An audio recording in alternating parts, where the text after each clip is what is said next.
Bonjour à tous, je suis Kylian Marley, votre trader formateur. Bienvenue dans cette nouvelle vidéo dans laquelle on va voir un truc super intéressant.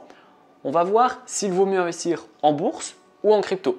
Sachant évidemment que vous n'avez pas le choix d'investir soit en bourse, soit en crypto. Sinon, vous le savez, c'est pas vraiment marrant. Je vais vous dire d'investir et en bourse et en crypto. Maintenant, ce n'est pas vraiment la réponse que vous êtes venu chercher dans cette vidéo. Donc moi, ce que je vous propose, c'est qu'on fasse vraiment le pour et le contre en bourse, le pour et le contre également en crypto. Et une fois qu'on aura vu les avantages et les inconvénients de chacun, on pourra évidemment se tourner soit vers la bourse, soit vers la crypto. Dans tous les cas, vous aurez une réponse claire et stricte entre guillemets, je vous le promets, je ne ferai pas de réponse très vague. Maintenant, moi ce que je vous propose déjà, ça va relativement trancher votre avis, c'est de vous donner deux camps entre guillemets. Si vous avez un objectif d'investissement entre 1 à 5 ans, je vais vous recommander d'investir en crypto. Si vous avez un objectif de plus de 10 ans, donc 5, 10, 15, 20 ans, même plus, je vais vous recommander d'investir en bourse. Voilà, donc déjà là, ça va diviser beaucoup de gens et ça va vraiment trancher votre avis.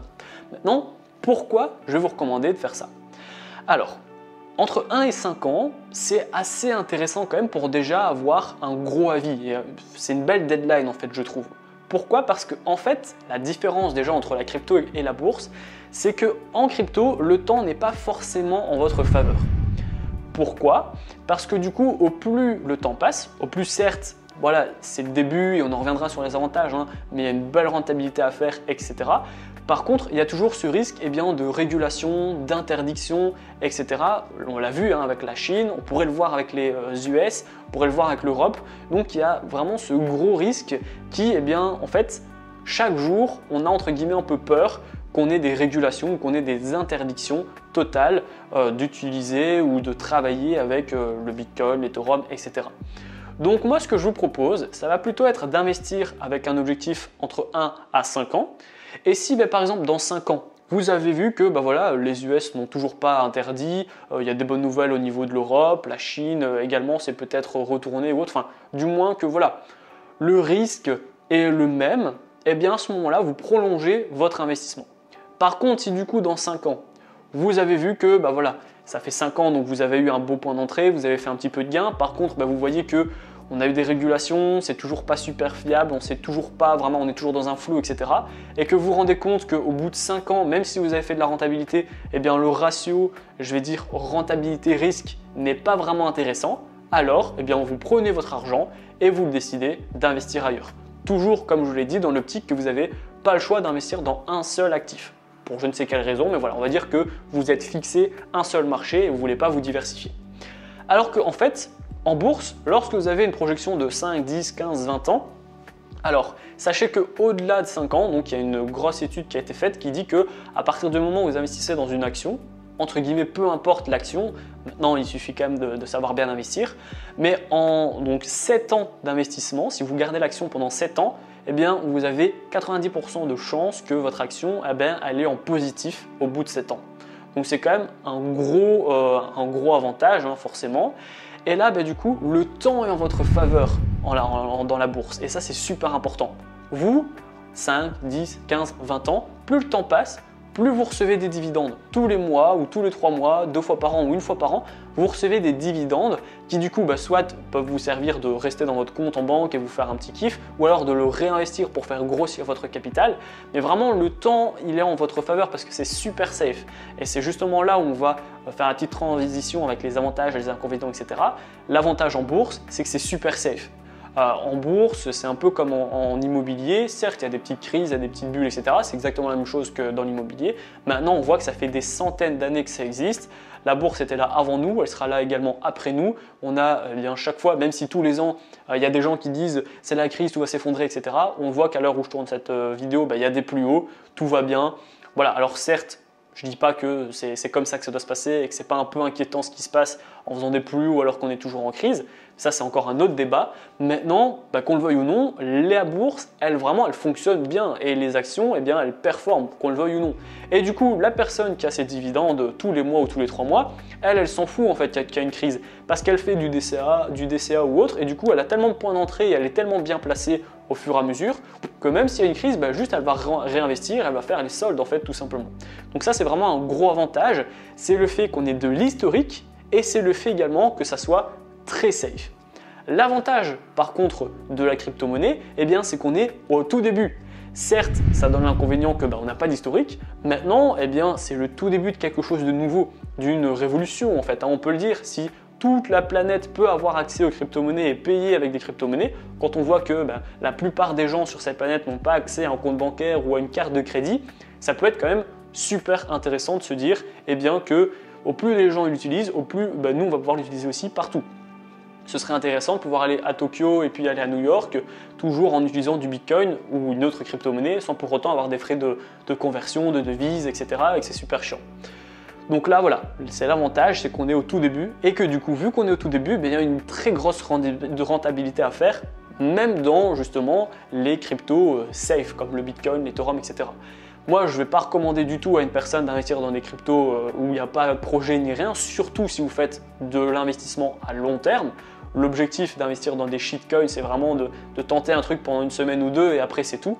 Là, si vous avez vraiment envie d'investir à long terme, il faut quelque chose qui soit viable à long terme. De l'Ethereum, du Litecoin, du Litecoin, Ethereum, Bitcoin, toutes ces grosses cryptos qui sont là quand même déjà depuis un bon moment et qui ont des projets derrière.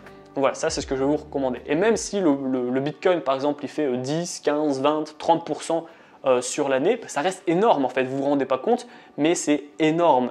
Et du coup, eh bien, ça peut être intéressant quand même d'avoir ce fameux risque ratio qui là du coup à ce moment-là est intéressant. L'inconvénient en bourse, c'est vraiment le fait qu'on n'a justement pas cette rentabilité. Je vous ai dit 30, 40, 50% avec le Bitcoin, c'est énorme, même 20% c'est énorme. En bourse, on va tourner plutôt autour de 10, 15% de rentabilité, voire 20% en termes de dividendes. Après, la plus-value, on n'en sait rien, comme on l'a vu par exemple cette année avec le confinement et tout ça. Il y a beaucoup d'actions qui ont fait 50% de plus-value. Et là, du coup, vous avez fait 50% en bourse. Maintenant, c'est quand même quelque chose qui est assez rare. Donc voilà, attendez-vous plutôt à faire 10-15% par an, qui du coup, on a quand même une moins grande rentabilité. Et vu que du coup, et ça va être un autre inconvénient de la bourse pour donner un avantage à la crypto, vu que du coup, on a un petit capital, eh bien en bourse, il va pouvoir quand même on va dire se travailler moins longtemps et moins vite que justement la crypto-monnaie. Si j'ai 100 € par exemple ou 1000 € à investir en crypto, bien normalement, même si j'investis dans des cryptos qui sont plutôt safe, je devrais voir mes 1000 € beaucoup plus rapidement se transformer en 1500, 2000, etc. que si j'investis 1000 € sur Apple, sur Facebook, sur Google, etc. Par contre, là on l'a vu, il n'y a pas photo entre Apple, Facebook, Google et de la crypto-monnaie. Voilà, on a vu comment ça réagissait aux crises, on a de l'historique, etc. C'est les meilleures entreprises, alors que la crypto, on n'a pas encore d'historique qui est vraiment viable en fait, tout simplement. Donc voilà, on a vraiment en fait un gros dilemme entre la rentabilité d'un côté avec la crypto-monnaie et la sécurité d'un autre côté avec la bourse. Moi, ce que je vais vous recommander, si vraiment vous avez une seule solution, vous ne voulez pas du tout vous diversifier et vous voulez investir sur un seul marché précisément, en fait, ça va être d'abord de commencer en crypto. Voilà. Pourquoi? Je vais quand même développer mon avis avant que vous me traitez en commentaire parce que c'est quand même une chaîne de bourse à la base. Moi, ce que je vous recommande de faire, ça va être d'investir dans un premier temps en crypto, 1000 € sur la bourse, 1000 € pardon, sur le Bitcoin, l'Ethereum, le Litecoin, comme je vous le dis toujours. C'est un peu comme si je parlais d'Apple, Facebook, etc. Je donne chaque fois les plus gros, comme ça, ce n'est pas des conseils financiers et vous faites ce que vous voulez. Mais en fait, votre capital de départ va grossir plus rapidement. Donc, vous investissez d'abord en crypto entre 1 et 5 ans. Ensuite, vous faites comme ce que je vous ai dit. Vous faites un gros check-up. Voilà, au bout de 5 ans, j'ai eu tel résultat, telle performance. Les risques, eh bien, c'est ça. Et puis, vous faites votre, justement, décision. Est-ce que la rentabilité, elle est, je veux dire, beaucoup plus supérieure au risque? Est-ce que la rentabilité vous convient? Est-ce que le risque vous convient? Si ça vous convient, eh bien, continuez en crypto. Si par contre, ça ne vous convient pas, vous dites bon voilà, j'ai fait de la rentabilité, mais le risque est trop gros et je préfère du coup faire moins de rentabilité, mais avoir un moins gros risque et du coup pouvoir dormir tranquillement, alors allez en action après 5 ans. Et c'est intéressant en fait pour avoir ce genre d'effet de levier.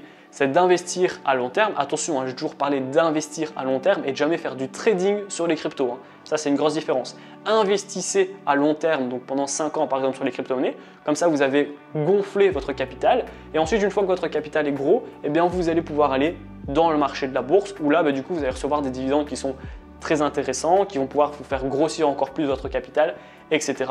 Et là, du coup, vous avez chaque fois investi dans un seul marché, mais du coup, eh bien, vous avez un beau ratio entre la rentabilité et le risque. C'est ce que vraiment je vous recommande de faire. C'est le plus judicieux, même si, comme je vous ai dit au début de la vidéo, le meilleur choix, c'est d'investir un petit peu en crypto, un peu plus en bourse. Comme ça, on a vraiment beaucoup plus de sécurité, surtout si c'est voilà, de l'argent que vous avez pas envie de perdre, parce qu'on n'a tous pas envie de perdre de l'argent, mais de l'argent quand même que vous êtes prêt à perdre, mais sans pour autant vous dire « Oh, j'ai perdu 100 €, voilà, la psychologie, elle est super impactée ». Non, il vaut mieux quand même investir en bourse dans un premier temps et un petit peu en crypto si vous avez je veux dire, la possibilité d'investir dans ces deux marchés. Si vous en choisissez qu'un seul et que vous êtes prêt à perdre cet argent, allez d'abord en crypto-monnaie si vous préférez la rentabilité. Après, encore une fois, si vous préférez justement, je vais dire la sécurité, allez en bourse. Maintenant, ce que je vous ai dit, c'est que j'allais vraiment vous donner un avis clair, soit la bourse, soit la crypto. Donc voilà mon avis. Dites-moi justement en commentaire ce que vous en pensez. Est-ce que vous serez plutôt parti en bourse ou alors comme moi, est-ce que mon raisonnement vous convient plutôt pas mal et vous du coup partirez plutôt en crypto? Je serais ravi d'avoir votre retour dans l'espace commentaire. En attendant, si vous avez encore des difficultés justement avec le monde de l'investissement, n'oubliez pas que vous avez une formation offerte dans la description, c'est le tout premier lien, afin justement d'avoir les bons brokers, les bonnes stratégies, comment j'ai fait mes premiers 1000 € par mois pour que vous puissiez copier et coller ma stratégie et la modifier en fonction de votre profil d'investisseur évidemment. Également tout ce sujet entre laisser courir ses gains, sécuriser ses pertes également. Donc voilà, tout est dans la description pour que vous puissiez bien démarrer. Si la vidéo vous a plu, n'hésitez pas à la liker, à la partager, abonnez-vous aussi, ça ferait super plaisir. Et puis moi, je vous dis à bientôt pour les prochaines vidéos.